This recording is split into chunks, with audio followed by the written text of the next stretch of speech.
you've turned a lot of your poker success into something that you're incredibly passionate about by opening your own business to do with massage and float therapy. Made me self-aware of who I was as a person and to actually take that ego out of it. That space, I suppose, that you were able to explore about yourself has helped you be able to be at peace almost.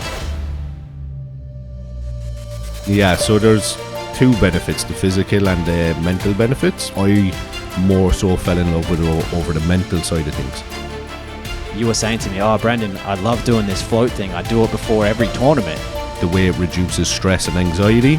And obviously, you know yourself, in a tournament, sometimes it gets very stressful and the anxiety just hits the roof. And I always remember my feeling when I was sitting there, emotionally. You and I did a little bit of work together back in, say, 2018, 2019. Yeah, towards the end of 2018, most of 2019. Yeah, which was like kind of when you're young and like you get obsessed with poker, you're playing probably 10 poker tournaments a week. There's not even enough days in the week to play poker. And then you're just stuck and you're like, don't really know how to get to that next level. And then reached out to you, started doing a lot of sessions on tournament poker. And then at the pretty much when we were going through a couple of sessions, you were like, do you play any cash games? And I was like, yeah, every 2 or 3 weeks I pretty enjoy it. And one thing I always remember is you said try play as much cash as you can because you're always going to be going to turns and rivers, and in tournaments sometimes, most of the time, you barely get to go past the flop or even the turn. And I was like, fuck, I was like, it took me a while to kind of digest it and kind of make sense of it. And when you're playing more and more cash games, like, you're going to be in situations more so than just the average tournament player that's just in grinding tournaments all the time. So when you're going to be in more river situations, you're going to be in more turn situations, so you're going to be more comfortable. So the reason behind that is basically because the more we get deeper into the hand towards the turn and river, the more skill is being able to be executed, right? So the shallower your stack is, the less skill that you can implement, right? Exactly. That's why that comment, I think, held so much value in it for you for so long. And we were saying off air that I don't even remember saying that to you, but of course it makes such great wisdom. It's almost like I forgot. Now that's actually really good wisdom for me to learn again. Yeah, no, it did. And I was going through the stage where I was in a job. I was in construction, absolutely hated it, was obsessed with poker, was starting to like get good results. And I was like, I knew I was never ever, like, hands down, and like much respect for people that are absolutely grinding day in, day out as a professional poker player, because it's like it's hard. It's grueling. It's grueling. Yeah. And like, I always wanted to give it a go for a year, 2 years, and then hopefully in that time make enough money where I could invest it into something. And luckily I was able to do that with some help from yourself. And like, I always look back when I was playing cash games, and there was like some of the regs there, Joe Antar being one of them, like, most respect for him. And like, he was like so religious, 30 hours poker, 10 hours study, like always studying. And I was like, geez, like, I was like, it's so hard to stay ahead of and try keep up with these people, even if you get to that level. And I was like, just saying to myself, I was like, give it a good go for a year or two, see if I can make any money, and literally fall into the path where I am now with the wellness industry and flotation therapy. Yeah, you have a very interesting story, and I think one of the key reasons why I wanted you on here is, well, firstly, that I'm doing a series of people who I've worked with, so that my audience can get a bit of an insight as to the earlier stages of what kind of propels you from these, like, you know, I'm working a construction job I didn't really like, and I want to play poker and make money and whatnot. A lot of people kind of struggle with those early stages and developing through that. So that's one thing. But the other thing is that you have a very fascinating story, which you've turned a lot of your poker success into something that you're incredibly passionate about by opening your own business to do with massage and float therapy. Yeah. Now, there's a lot to it, and I'm going to pick your brain here so you can share some of your wisdom 100%. with your with our audience. And I remember you, firstly, just to talk about the float stuff, I remember you telling me, and this wasn't even my wisdom, this was your own. When we were working on mindset stuff and a bit of your poker coaching stuff, you were saying to me, oh, Brendon, I love doing this float thing. I do it before every tournament. And I was just thinking, yeah, I've heard of it. I didn't know there was that many benefits to it. But maybe today you can give us some insight as to like what that is and how it helped you specifically in poker. Yeah, so there's two benefits, the physical and the mental benefits for like people with any chronic pain, any serious back issues, people that are training day in, day out, build up of lactic acid, like so many benefits with the physical side, but I more so fell in love with it over the mental side of things. Like the way it reduces stress and anxiety. And obviously, you know yourself, in a tournament, sometimes it gets very stressful and the anxiety just hits the roof. And when the anxiety hits the roof, that's when you go into fight or flight and you're like, 15 big blinds, I'm just going to gamble this off. Yeah, you make irrational decisions. Rational decisions. Yeah. Hi guys, I hope you're enjoying the episode. I just want to take a short moment to tell you about our new website, theaustralianpokermindset.com.au. Over there, you can try our new meditation platform to help your poker performance. Once you're logged in, you can go to My Library, Poker Meditation, and you can see that we've got a range of meditations for live tournaments, cash games, online tournaments, or just general meditations for health and well-being. We also have soothing backing tracks if you're on the table and you feel like you need to just calm down and get yourself in the zone. Once you're in here, you can click on which aspect you like, and you can scroll down and see there's a range of different types of meditations for all your needs. I'll be building off this every week and adding new meditations as we go. Thanks for your time, and I'll let you get back to the episode. Basically, with the flotation therapy, it takes about, for most people, it takes about 3 sessions to really get into it. And we always advise people, try do 3 sessions within 2 weeks. Because the first time you're in there, sensory deprivation, there's no stimulants. So there's no light, there's no sound. You're floating in 400 kilograms of magnesium Epsom salt. Wow.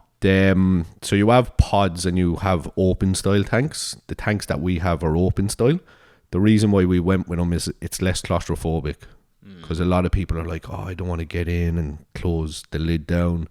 So when you're in there, the water is at body temp and so is the room. So your top of your body is the same as the bottom. So you're floating effortlessly and very, very comfortable. So to paint a bit of a picture here, so because I came and visited your massage, what would you call it, a parlor? A parlor sounds like a bad It's word not a for parlor. No, a wellness centre. Parlor's probably the dodgy 60s and 70s. Yeah, it brings wellness to your life. Okay, so health and wellness. I went and visited you maybe a year or so ago. And A bit longer. I think it was just before we renovated and actually brought in the new style tanks. Oh, okay, So you cool. weren't up there since then. So Well, you need to come I'm up and due try again. the new. Yeah. Okay, so I came and had a visit. It's a very calming, relaxing place to be.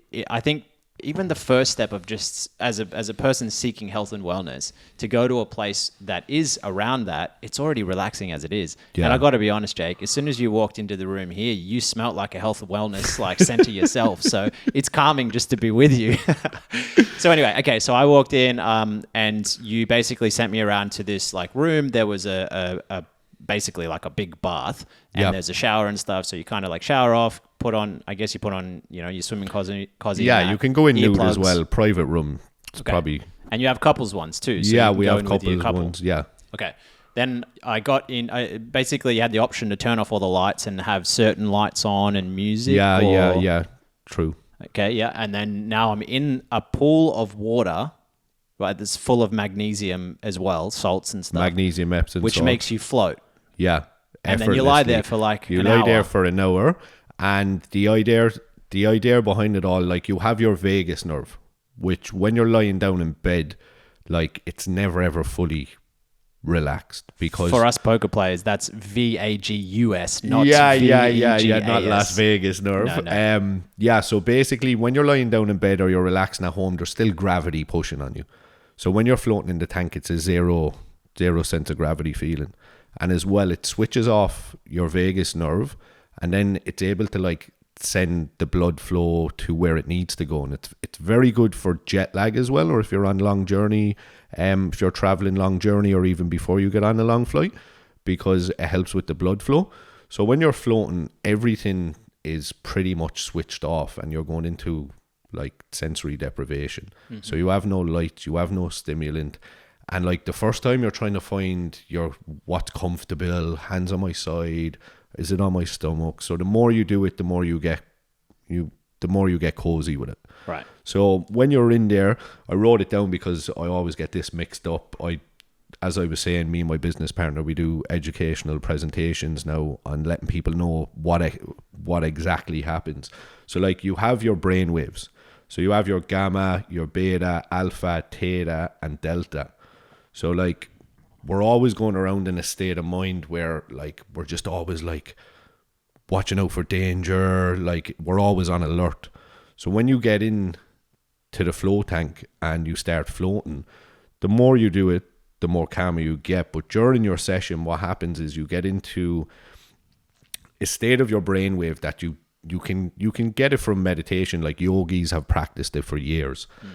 So basically what happens is I kind of end up in a brainwave where kind of soothing anxiety and unlocking creativity, whereas my business partner is the type that he's in delta. He's like gone. Like the next level down from that is you're dead. Everything's shut off. So the way I would like think about this is, when you're like lying on a hospital bed and they've got exactly. What's that called? The something monitor. Anyway, and it's like beeping. Yeah. And then if you flatline, you're dead. If you're flatline, right? you're dead. So the idea of this is that, and it's if they're brainwaves, it's like I imagine someone who's highly stimulated would be like alpha, 100%, right? yeah, So alpha. the squiggles are like really, really big, and then the lower they get to beta, theta, and delta, it goes lower and lower, right? Theta and delta, yeah. Yeah. Okay. So what happens is when you're floating, it brings you into that meditative state of mind where you get down into theta and delta, which completely relaxes, soothes anxiety, gives you better mental clarity. And what I do is I go in floating if I'm ever doing like presentations or if I have any like high stressful situations coming up, and I actually like visualize this. Like Tom Brady for over in the NFL. Yeah, I don't know who he plays for. Yeah, I know him. Yeah, the Patriots. He actually has a specialized one built. So what he actually has a telescreen built into his, where he watches his high stressful situations when he's throwing the ball, and he visualizes that over and over again in the float tank before he's actually playing a match. So it's visualization meditation as well. Yeah. But he's doing it in a float tank. He's doing it in a float tank, yeah. And so this makes me curious though, right? Because like I've heard a lot of this, what you're talking about with the alpha, beta, theta brainwaves. I've heard the yogis version of this, right? With the meditation and all that. And as a lot of people know, that's what I'm very much about, the meditation. My curiosity is to learn more about why is it so much more important in the float tank? What's the biggest difference? The biggest difference in the float tank is, like, as I said, no stimulants. So like in our ones, we obviously don't have a built-in telly. That's kind of a preference for Tom Brady. But like you have the likes of Joe Rogan that speaks about it all the time. So you're literally in a room, no light, no sound. You're floating on magnesium, Epsom water. At the same time, you're absorbing all of the magnesium, which a lot of us are deficient of. And you're in there, and it's the only time really that you don't have anything going on in your life. Like sometimes you could be meditating on your lying down on your couch or your bed, but like you kind of still have other things present and stuff in the background. Whereas here you're just completely switched off, like nothing to invade your space or anything, and it's your time for the full hour. Okay. And it's a full hour. That's a long full time. hour. So by the time, like probably in there for like 45, 50 minutes. And like a lot of people are like, oh, can I just do 20 minutes? Like you're only getting into it and you're only shutting down your brain and getting into like the theta or delta. It's like 20, 30 minutes. It's like into sleep. Oh, can I only sleep 2 hours? Because then it feels like it's way more productive. But it's like, no, you need at least 6 probably, or 7. Yeah. And like the biggest thing I took away from it, and I'm actually looking for a couple of guinea pigs at the moment, cash game players preferably. There you go, guys, if you're listening. Yeah, that's doing it day in, day out, because when I was doing my coaching with you, and I had that big score in the APL, I think main APL event, Millions, 1500. I remember I was floating pretty much nearly every day building up to that tournament. Right. And I remember, like, everybody used to be like, oh, it's the best tournament ever, like, brings every type of poker player. And, like, normally when you're playing the series, you sit down your table, there's 3 or 4 regs that are just grinding all the time. You're like, this is relevant because the APL Millions is coming up. Yeah. Right? So just so for people who are listening who don't know, 2019, I think it was, early 2019, you finished 5th. 5th, yeah, for 75. The year that Huss won it. Yeah, Huss won it. And this was in 300K. Sydney, right? Yeah, in Sydney. Yeah. And I floated for about a week building up to that, and I floated the morning of, like, 2 hours before the tournament. And I always remember I had a flush, like, second blind level, had a flush, and I'm like, sweet, like, this is my day. And he ended up, I had a 10 high flush, he had a king high flush, took most of my stack. I was down to 15 big blind, second blind level. Wow. And I always remember my feeling when I was sitting there emotionally. Honestly, it felt like I still had 100, 200 big blinds. And didn't make any rash decisions, didn't do anything drastic, ended up building it up and finishing the day, going into day 2 with like 100 plus big blinds. And I was playing a cash game a couple of weeks ago, and I was talking to one of the guys, and he was asking me about flotation therapy. And I was like, you're playing cash games regularly, aren't you? And he was like, yeah. I was like, look, come to the centre, do 3 sessions with me. Not with me in the centre. I was going to say, it sounds a bit like a mirror magic. Two of us. Just come in with me. Come in with me and we float at the same time. But come to the centre, do 3 floats on the house, complimentary, and do it 1 hour, 2 hours before your cash game session. And I want you to write down 3 little pointers, what happens in the cash game. How you feel when you're running a big bluff. I want you to take note of how you feel when you ran into the nuts and you lost a massive pot. And I want you to tell me how you felt when you have the nuts in a big, big spot. Because sometimes you have the best hand, you have the best hand, and you're kind of rush things sometimes, and you do things a bit drastic. So I said, come in 3 times within 10 days. And each time, just write down them 3 pointers for me. And if it doesn't work for you, it doesn't work for you. But I can guarantee the clarity you'll have, especially in the high, especially even in the spots where like 9 times out of 10, you probably have the best hand, but you're always playing with your mind and emotions. You're like, oh, but what happens if he has quads? Yeah. What happens if he has 10 high this? flush? What happens if he's got a king high flush? Yeah, all of that stuff. And like, just let me know your emotions and how you're going through it. And as I said, I'm looking for a couple of guinea pigs who are playing at least 3 or 4 times a week cash games, just to come in and try it out. Because for me, like, it honestly, hands down, if I didn't have it, like, I meditated as well, but it didn't even come close to it. Yeah. Just to get me into that spot. Yeah, no, it's so powerful to hear that, man. And like the fact that you've like been introduced to it, it worked for you. You had success in poker as a result of obviously your other study in poker, as well as this sort of health and wellness. And then you've gone and opened your own, not parlor, wellness center. Yeah, it was funny because, it was funny. Like when I finished 5th, and I was like, fuck, wish I finished like higher. It's always, you said, it's always anticlimax. Yeah. It's always like, oh, what happens if I just finished 1 spot higher for an extra 50K? And like you said to me, you're like, Jake, you went out playing full-time poker as your main income the last 6 months, maybe a year max. Like you were saying to me, you're like, I know people that are really, really good players. They're doing it for 5 or 6 years and they have never ever had this score.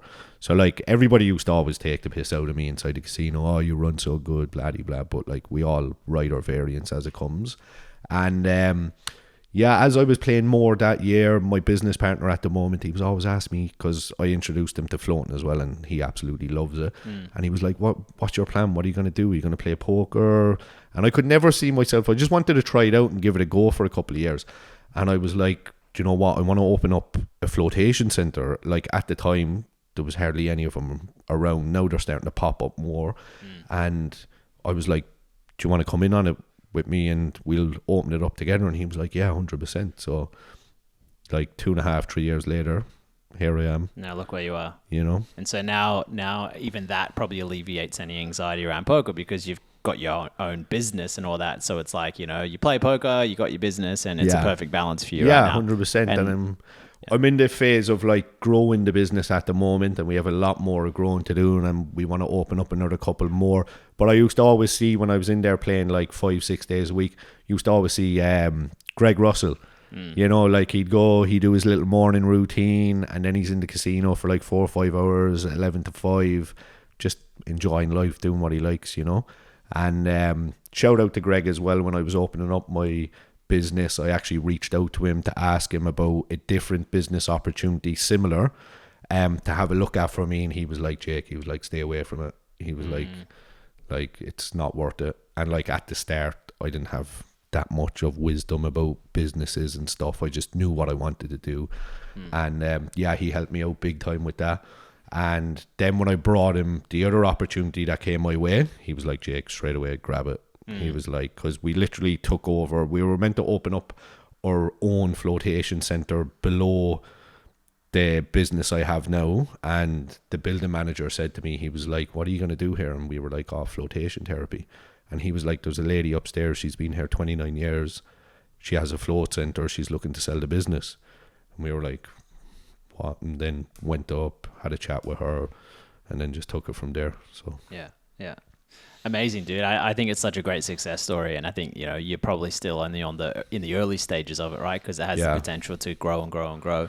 I want to come back to understanding more about like its influence on you as a poker player, right? And I guess a lot of the other entrepreneurial type things about like how your health and wellness journey has improved you as a poker player as well as it has a business owner, and just I'm sure it's helped in just your life in general, relationships and stuff, right? 100%, just in everything. So like, as you know yourself, you're playing poker, and you were probably like more involved playing poker full time years and years ago.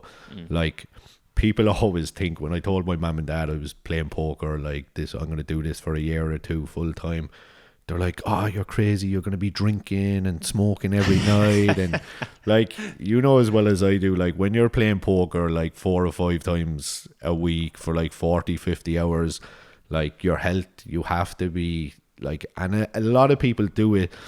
Like I see some of the poker players, like they're in there, they're like playing for 15 hours straight, drinking coffees, Red Bulls, and like you get burnt out, and like it just doesn't last, and you're going to start going into probably more downswings than what you actually should. And like with the flotation therapy, when I was floating through my whole time, it was giving me that like that recovery and that release of anxiety, stress, even physical, just to keep my decision making, and not only just in poker, but just like with everyday life, with everything, with like my relationship with friends, decision making, like even that rash decision I was going to make with that first business opportunity. Like if I wasn't like kind of keeping a mental clarity, I probably wouldn't have reached out to Greg and said, Greg, could you look at this for me? So like the way it helped me just through every aspect of life was pretty phenomenal. What I hear here is like a sense of like really being present and conscious about the way you live your life, right? Like it's, I feel like, let's say when you're playing a poker event, often our thoughts and our judgment are very clouded by our physical presence, which is driven by our emotions, right? So the way someone explained this to me once was emotion is energy in motion. Energy in motion. Right? You've heard this? Okay, cool. Yeah. Hopefully people listening haven't heard this. It is. So if that's true, then you have these emotions that arise by no control of your own, right? That's why they're called triggers. So something happens, which is a stimulus. So let's say you're playing a poker event and, you know, you get riveted in a spot and you lose half your stack. Okay, you're going to feel emotion as a result of that, not by your choice. It's been triggered. It's triggered something in you, like a frustration or an anger or a disappointment or whatever it is. Some sort of negative emotion then comes upon you. What that often will bring is a sense of, let's say, your heart rate changing, right? So straight away, that's going to either pump more blood or less blood into your system. And we know that blood and oxygen in the brain is going to power your thoughts and your decisions, and then it's going to manifest to your behavior. So that's my long-winded way of saying, which is never good. never good in poker. Well, that's where we make those tilt decisions, and they are so costly, man. And people think that tilt is only when we lose our stack. Tilt is not just that. Tilt is when you actually misvalue in a hand. You might have the nuts and misvalue because your judgment wasn't. Like I was saying a while ago, like you could have the nuts, but like you get so emotional and you make a drastic decision. You're like, oh yeah, just check all in, and you're like, why did I do that? I should have just, Yeah, you don't follow like a certain pattern that gets you max value because you're still thinking about the hand that happened, 2 orbits ago or something. Like it's so like, the way I think about poker these days, because there's so many things like solvers and training websites and all that people can do. If you really want to have an edge in the game, it's got to be doing these types of things. You got to reinvent the wheel in some sense and do the health and wellness things that 100%. No one does, like float therapy. Yeah, no, 100%. And like just sleeping properly, eating properly, bring a little training regime into your game. If you're not really somebody that likes going to the gym, go for a walk 2 or 3 times. Just get out, just look after yourself, because if everybody's doing all the same training and everybody has are similar skill wise, because they all have the same, obviously some people, like when they're studying and stuff, they pick it up quicker and stuff digests better. But if you're in that same circle, if you're looking after yourself, your body, your mind, you're bringing in stuff like meditation, flotation therapy, eating properly, you're going to have an extra few % on these players.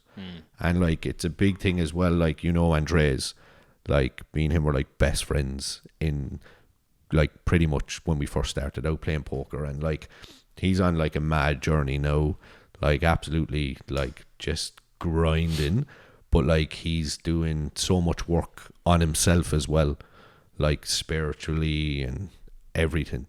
I feel like you have to be. I actually listened to a really interesting conversation between, it was Daniel Cates and I think it was another mindset coach. His name has slipped me now. It'll come to me. I'll actually link this in the notes if anyone wants to listen. But basically they were describing the concept of us as poker players. When you voluntarily put yourself in the game over and over and over again, we have probably the closest encounters to spiritual events more than any other person, right? Because when you think about spirituality, this is not religion, by the way. There's a big difference, right? Spirituality is your connection with the universe and what your higher power is, whether it's Buddha, Allah, God, or whatever. It doesn't matter. Like your higher power, right? So I think when you feel pain, that is often your first portal that opens the door between you and your higher power. So if I feel pain, whether it's physical or emotional or whatever, it forces you to be in this situation where you question things, you question life. Yeah. Right? That's my fast track of getting questioning what the hell's going on in this hand that I'm playing to like what the hell's going on in my life. Right? Yeah. That's the trajectory. So I feel like when you're playing poker, we're constantly putting ourselves in this situation where we're busting out of tournaments, we're getting rivered, we're getting like people like doing things against us, crushing us. Why me? That's what it gets to, right? Yeah. And then the pathway to, I think, healing and getting stronger from that is not to shake your fist at some guy in the sky and say, why me? It's more to say, what is this happening for me or is this happening to me? And I think if you say it's happening for me, it helps you understand that, okay, if I have a negative experience, how can I grow from that? What can I do next that makes me better so that I'm learning from this painful experience? Definitely. And that's why I was saying, like, I'm looking for a couple of guinea pigs to go through the flotation therapy and feel the emotions and feel the clarity and feel the less stress and anxiety when you're in them situations, to actually find something that makes them better in them situations. What did you find when you went down that path? With the flotation therapy? Yeah, like on point to this like spirituality thing. Like, did you discover any like real deep demons that you had to face about yourself that... More so, like everybody has an ego. Like, and people always think, oh, ego, like it's not more physical. It's more so it's your little ego in your head, like always thinking, always telling you, like that you're better than what you are in a way, and just not being self-aware. Like one of the biggest things that made me much more self-aware. Obviously, still working on that because I think it's very, very important. And just being grounded and just being in the moment. And like you said, like when you start making them rash decisions, like I go out now and I play as a hobby. Like I'd be just having fun. But like when it like really mattered to me and I was really serious, like it really kind of made me self-aware of who I was as a person. And to actually take that ego out of it. And like mainly kind of learning, like, I can't win every fucking hand. You know what I mean? As much as I'd like to. As much as I'd like to. Just leave it go, you know what I mean?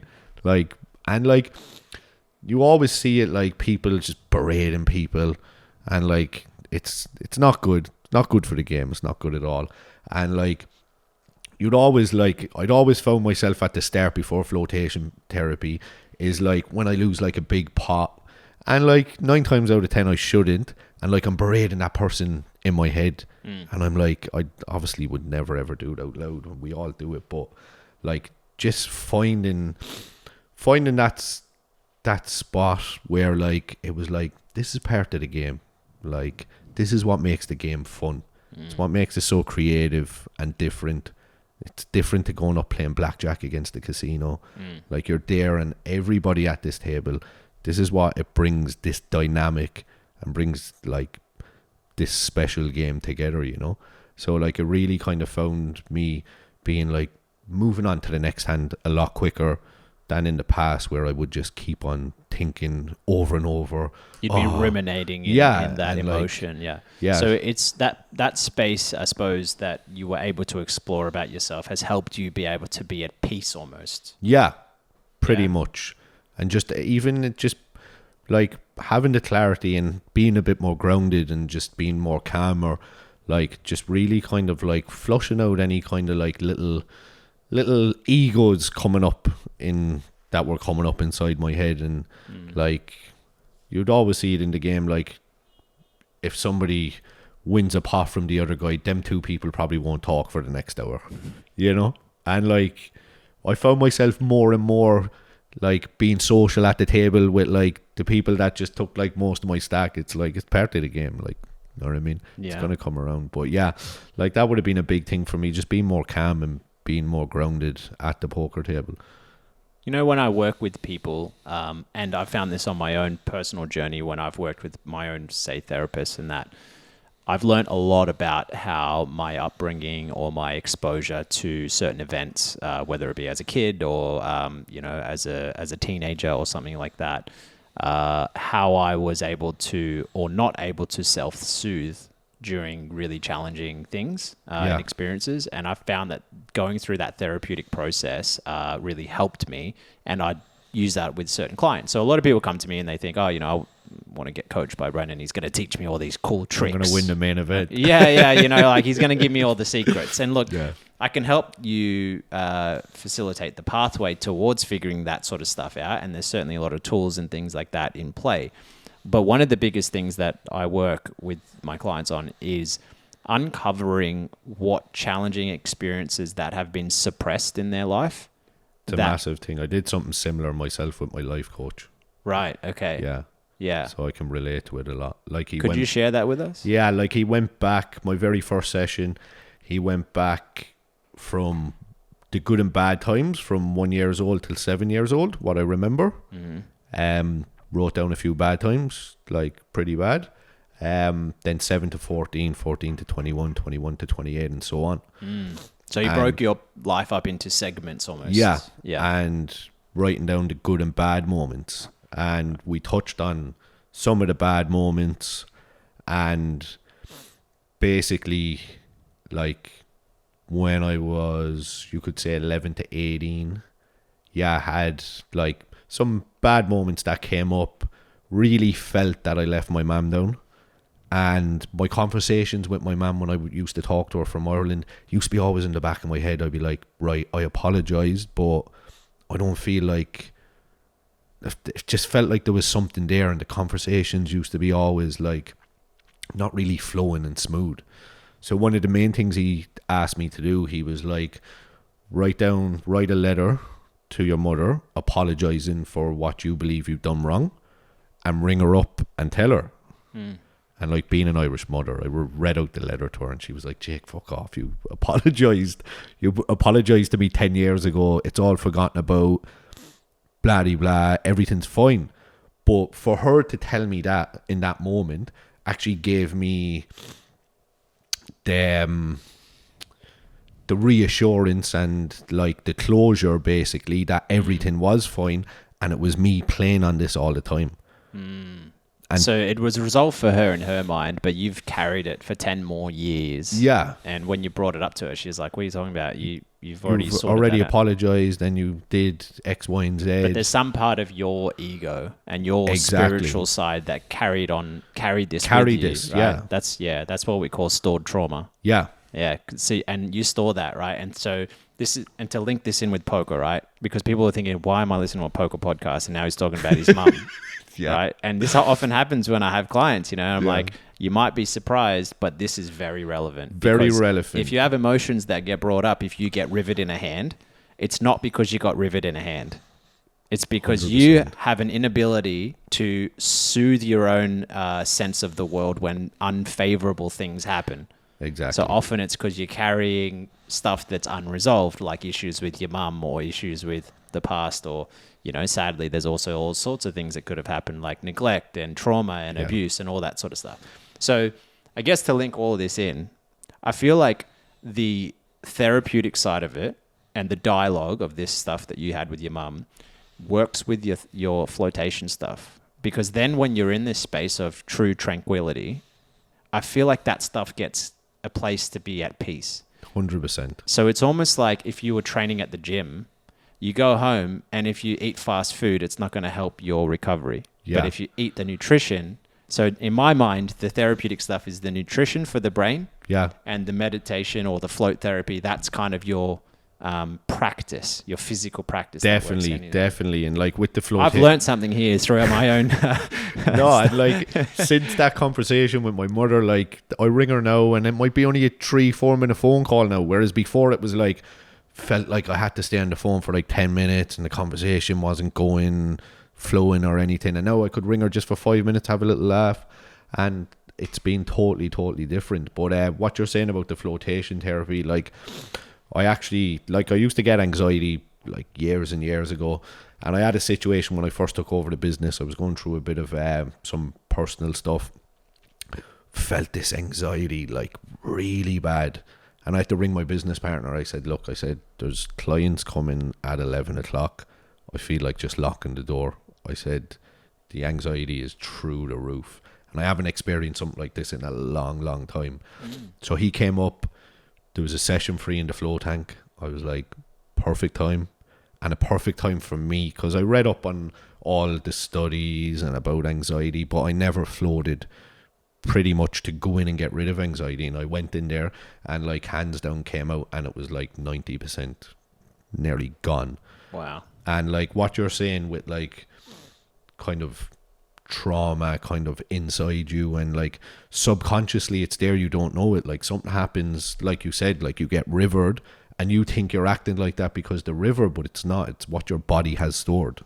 And it's so powerful in storing this, and it just unleashes at the wrong time.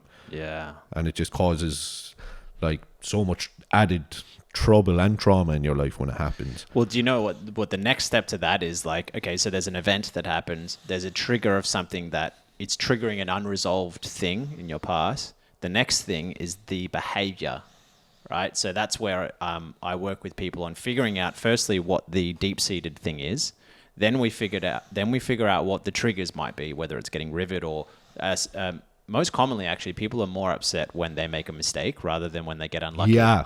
right? That's 100%. So when people say that, to me, that's like, well, there's a level of They're like, I self-sabotage. could have won $2,000 instead of $1,000. Yeah, or why did I check? I should have bet, or whatever, right? Yeah. So there's a sense of like judgment. Ego again. Yeah, so we're judging our own ego and our own character, and there's a really harsh self-critic in there. Yeah. And the question I have usually with people is, well, whose voice is that?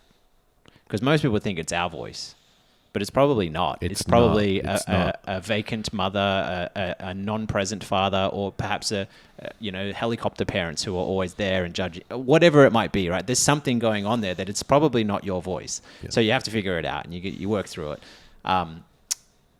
So I feel like, it's kind of a step-by-step process with that, right? Like it all works hand in hand, right? Yeah, and when the triggers happen and like what you're doing is absolutely fantastic, like making people aware that you're not triggered by your mistake or you being rivered. It's something else building up to this. And like when you can actually realize that then and you're self-aware of it, then you can actually do the work. Because you need to feel it and you need to feel the emotion and you need to start doing things then to release all of that. Because it'll just keep on happening and happening. Like meditating, going for a walk on your own, like flotation therapy, you're in there like just pondering about certain situations. Sometimes like 1 out of 5, maybe 1 out of 4 floats, I'm gone, switch off, I wake up to the music at the end.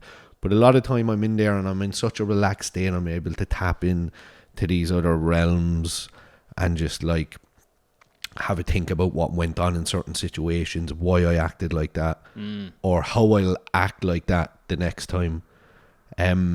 And going back to when I was playing the tournaments and the cash games and that, like thinking about like there was something I seen before one of some poker podcasts and that, and like he used to prepare himself like by not visualizing great things happening, but like visualizing, if I get rivered in this massive hand and I'm pretty much nearly out of the tournament or I lose a massive pot in a cash game, how am I going to react to that?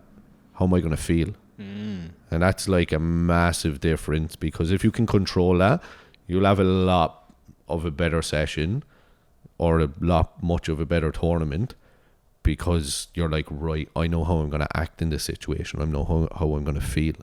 You're able to play pretty much. And when I heard that, I was like, jeez, that's fucking... Because I used to always visualize, when I first started floating, I used to always visualize, oh yeah, I'm going to river the nuts against the second nuts. It's like manifestation. Manifestation. And people are always preaching on that, but like, put yourself in the uncomfortable situations. Like, think about the uncomfortable situation. Feel it.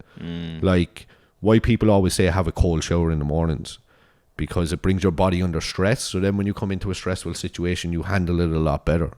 So like that's like a big factor as well that I pulled out of it. Like just actually visualizing stressful situations that can come up. Yeah, that's fascinating. And I feel like yes, it's going to help you in game, and I feel like it will alleviate any of this or any possible stress when you're in hands and stuff, so you can play with clarity. I also feel like it helps you when you're not in the game, right? Because then when you finish your session, you're not going to be carrying too much with you out of the session, right? The amount of times I've done that, and you probably did it yourself. Dude, so many people say to me, Brendon, I really struggle to sleep at night after a tournament. And I actually reckon what you've just brought to the table is one of the most powerful things that will help people sleep at night, because if you can visualize the stressful stuff before it happens, know how you're going to, what I would actually say, respond, not react. Yeah. Right? Because when you react to something, that's like a knee-jerk reaction. That's the trigger where you react in a way that you don't really, that you really want see to. Helpful, right? Yeah. But the response is like, well, it's well thought of. Okay, so I've meditated over this. I've visualized it before in my float therapy or whatever it is, your meditation. When it happens, it might still annoy me a little bit, but it doesn't have such an impact on me anymore like it used to. Then I have a really positive session, whether it goes well or not. It doesn't matter because I've visualized the worst possible scenario. Yeah. Then at the end of the session, you're like, okay, well, how did that go? Yeah, well, up and down, exactly as I expected. 100%. Cool. Let's have 100% on to the next tournament. Have a chamomile tea and go to sleep. 100%. Or you can actually go for dinner with your family or friends and actually be at the dinner. Yeah. So many times I came out of sessions and tournaments and I was like, I was just physically there, not mentally. Yeah. I was just like, as if like, and I'm like, so many times, like, and I realized this when I was floating as well. I was like, fuck, how good is my life? You know what I mean? Just even bringing in gratitude into the flow tank. And like, people always preach about it and they're like, do 10 gratifications in the morning or do whatever. Sometimes I wake up, first thing I'm lying down in bed. A lot of people say, get up, write it down, like, say it. But like, I always preach whatever works for you. And if it makes you better mentally and makes you feel good physically, then do it your way. And I lie in bed sometimes and I just 3 little things, what I'm grateful for. And like, sometimes like people beat themselves up so hard and it's like, geez, like you're playing a $500 tournament or a $1,000 tournament. You were playing a free roll in a pub 6 months ago. Yeah. You know? I recently just released a blog post on talking about my experience when I went and lived in Central America. And I feel like when you expose yourself to certain parts of the world that are so far different to what you're normally doing, it really puts things into perspective. Yeah. And it sounds kind of cliche to say that, but it really does, man. Like when you live in a place like Honduras, which is where I went, and it's like fully, you see a lot of poverty and a lot of like just, children with no parents and that. It's very hard to be upset about getting riveted in like a $500 tournament. You just 100%. You just kind of like, you know what? Who cares? Like, you get riveted all the time, whatever. Like, I'm so grateful to be able to play poker. What a luxury. Yeah. What 100%. a luxury. And like coming back to like, just like, cause you do a lot with mindset and stuff like that. And just looking like anybody who's like transitioning into like grinding the cash games, playing online poker, which is just absolutely chaos, so hard. But like if you don't look after your mental clarity and your physical health, you're gonna make it so much harder. Like you could be like way ahead of everybody else, but like if you're not looking after yourself and you're not looking after your physical and mental health, you're gonna be in so many more stressful situations. You know what? I'm not going to mention any names, but I know a lot of very, very successful poker players, like very successful, who are now very sick. And I kind of feel like, that's missing the mark, right? Like if you're aiming towards being a really successful poker player, there is no point having all this success in 5 years or 10 years and all this money to show for it if you're then sick as a result of it. Big time. What's the point? Big time. What's the point? Because like it came to a part where like I was in the casino every single day, like 5-6 times a week. Sometimes like I'd be down in the session and I'm like, I'm going to play an extra 6-7 hours now to get back up and stuff like that. And I was like doing it repetitively sometimes until I got into a bit of a better routine. But I was like, geez, like if I was to do this longer than I planned on doing it and tried to do it for like 10 years with this kind of like, even if you're kind of like looking after yourself somewhat physically or mentally, but like going in there, some people doing 60-70 hours, it's crazy. Like they're just getting takeaways sent to the table. Yeah, it's like it takes a toll. Yeah. Like, and you have to look at it like you're like some of the best players I came across that used to be in the casino, like they're drinking water, they're bringing in their own lunch. They're not like eating fast food all the time. They're not like the most unhealthiest people at the poker table. They're probably the healthiest in the room, you know? And like, yeah, like there's so many people that take it for granted and they ride the wave at the start and then they crash and they get all of them mental and physical problems. Yeah. Well, that's the thing, and like I just feel like, and this is where I think the skills you apply to poker and being really good at poker, from a holistic point of view, are transferable to business or to your job or to your family Big or time. relationships or whatever it might be, right? Like they're all transferable skills, so it's not a bad target to aim for, let's say. Yeah, big time. Like going from construction to like playing poker for like a year and a half, 2 years, that time was pretty stressful at some stages, like, but like taking the things that I like, a few big pointers that I learned from that, like literally like skyrocketed where I am now as a business owner. Yeah. And like just realizing like to look after yourself, your mental health more so. And like if everything is firing upstairs, like you're not gonna react. Like you're gonna make a lot more better decisions. You get to respond. Yeah. You're gonna respond. You're gonna actually reach out to people who are actually a lot smarter than you, and that actually have a lot more knowledge, and leave your ego to the side and actually ask for help. Like, what should I actually do in this situation? You know? Yeah. Man, look, I mean, I'm learning so much from you in just this last 45 minutes. Then you know, That's been pretty cool. I just feel like what you have on the table right now with what you're doing with your business is so inspiring for a lot of reasons. And I think probably because I've known you since before you started it and seen the journey. Very start, yeah. Yeah, and like, you know, it's inspiring. So, you know, like, I guess the bullet points are you were a construction worker working 40, 50 hours a week. 50, 60. Yeah, working your ass off. Loved poker, really dived into it. Not only just kind of aimlessly dived into it though, like you had a few experiences where you did, but then eventually like, nah, I've got to actually apply myself here. So then you got a coach, which was me. Then you also started working on other stuff and you had visions, and I don't know, like to see that then manifest into, well, you're no longer working construction, which you didn't really like, and like working your body to like crazy. Oh, yeah. You're able to play poker whenever you want and apply yourself. And now you're serving a community of people with health and wellness, dude. Like, congratulations, Yeah, man. no, thanks so much. It's a pinch yourself sort of moment, No, right? it is. And I actually got that moment. I was actually nearly in tears. It was like, we did, because we're a NDIS provider as well at the centre. So we get NDIS participants from like high stress, anxiety, all different participants. And we were at an expo about 2 months ago, and like we were there, we had our like stall set up, and we were just getting the word out there, like how we can help physical and mental health through flotation therapy. And like there was so many different people coming up, like different participants.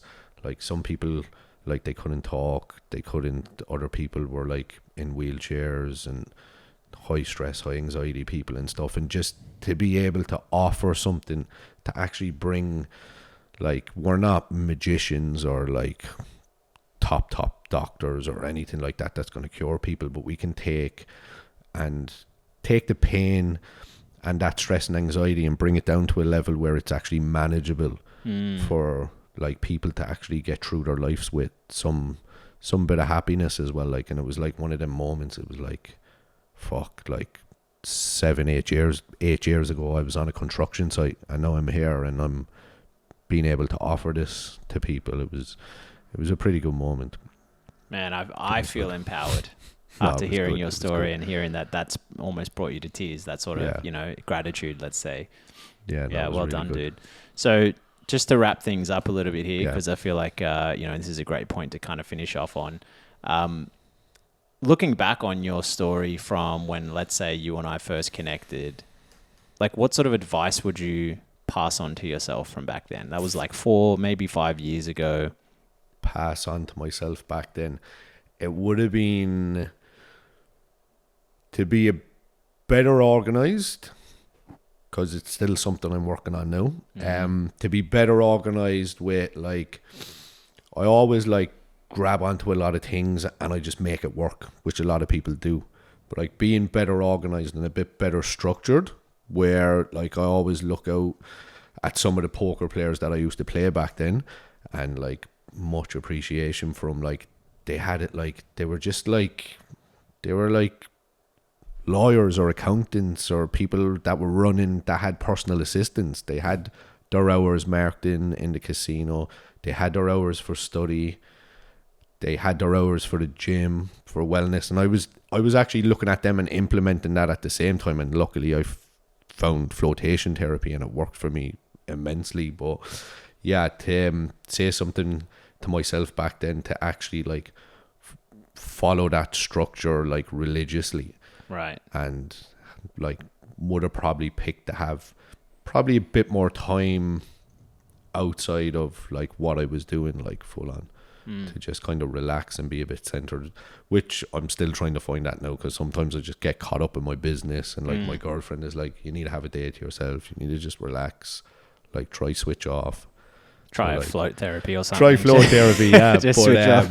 yeah, that's what I'd probably say to myself to be. Okay. I would have liked to be in a bit more structured, and probably would have had even probably more success. And So a bit more structured and stick to the structure, as well as a bit more balance. You know, a bit balance, more, yeah, bit more. You know, smelling the roses every Yeah. now and then, and stopping and smelling the roses. Yeah. yeah, 100%. And like it always boils down to, because you always hear people preaching the morning routine. Get up at 5 a.m. Go watch the sunrise. Do this, do that. And I always say, just do whatever works for you. If you don't have to get up until 8 a.m. and 8 a.m. works for you, and you get up, if it's a bit of breath work in the morning that works for you, do that. If it's a walk for 20 minutes, do that. If it's meditation. I feel like we all have like an internal like dialogue that we kind of know, right? You know, Yeah, you you say just- do what works for you, and it's like I agree with that. You know, I have clients all the time where I'm working with them on some habit creating stuff, and they say, oh, you know, I want to do more physical exercise and stuff, and you know, because we know that's good for it. Everybody knows that. Yeah. And they say, yeah, cool. Well, I'll go to the gym 3 days a week. And I sort of go, do you like the gym? And they go, oh, hate it. I was like, well, we're not going to the gym then, because you're Yeah. just going to drop off after like a week. 100%. There are thousands of things that you can do that's physically active. That's not the gym. Exactly. So what do you like doing? Like I play soccer. That's one of my main things, you know, like if I'm playing soccer, like that gives me so much benefit. And I don't ever feel like, oh, I've got to play soccer. Play soccer, yeah. Like, you know, Exactly. stuff like that, Exactly, right? Like, yeah. or if it's not soccer for me, it was like a bit of boxing and stuff. So, yeah, like find what works for you. But yeah, so I love that you've brought that up. And there's many ways to skin a cat, as they say. Yeah, 100%. Yeah. Well, dude, thank you so much. Congratulations again. Lastly, where do people find you? Because I know you're looking for guinea pigs for your experiment. I'll drop my email address. You can drop it in the link, Yep. in the thing, And do you they guys can have a reach out website? to me. We have a website as well, Massage Float Bondi. Name of the business is Bondi Junction Massage and Float Centre. We're on Oxford Street, so Just next to Westfield there. just next to Westfield, yeah. So you can reach out, DM us on Instagram, can email me personally with the email address. So yeah. Perfect. Sweet. All right. Well, thanks so much, Jake. I really appreciate it. Thanks, and Brendon. It's all the been best. really cool. Thank you. Cool.